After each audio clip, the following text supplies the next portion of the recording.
Because there are so many things that seem confusing about the fire at the Claiborne pumping station last night, taking out the fourth of 5 giant generating turbines, we want to get a better perspective on exactly what this means and why these turbines are so important. On the phone right now is H.J. Bosworth, a civil and structural engineer with levees.org. And first of all, H.J., why are these generators so important? These are not just backup generators, these are primary generators.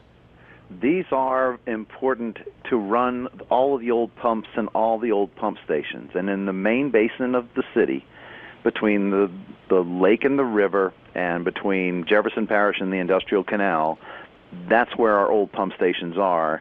And that's where we've got, some land that's above sea level and some land that's below sea level. And those old pumps run on this different kind of electricity than the power that energy provides.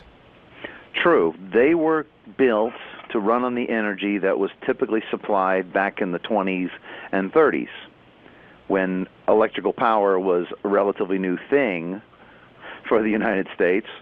And after a certain point, I don't know when it was, maybe 1940 or so, a change was made and a decision was made to go with 60 hertz power and sort of standardize that for the entire United States.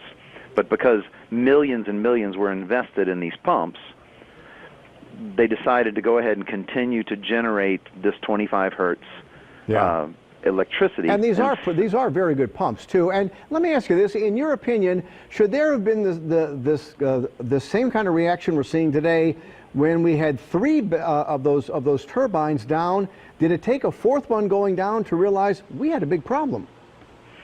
3 of them being down was not the ultimate thing to have. They took these things down to, I believe, rewind the armatures or sort of refurbish the old electric motors, and they had one new turbine that was installed after Katrina, after the flood that we had 12 years ago, and then the other one they thought that, okay, maybe we'll be okay if we can keep these 2 running.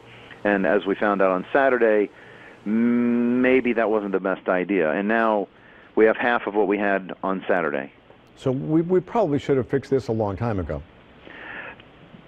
I don't exactly know how this came about, but certainly there was, a lot of nervous people, wondering whether or not they could take, one of these generators offline and repair it, or why there were 3 of them taken offline. I don't know. Maybe they were all at the brink of a fire, and now we have the 4th out of that 5 set that just caught fire last night. And I'm hopeful that the fire wasn't that terrible, that and they can get it back up online. And they can, hopefully they've got some duct tape, baling wire, and some glue to patch that thing up and get it working to the point where we can send some power to these old pump stations, because the old pump stations are the sort of the mainstay of our system in the main basin. All right, H.J., thank you very much. We appreciate the information. Of course. We'll be right back after this.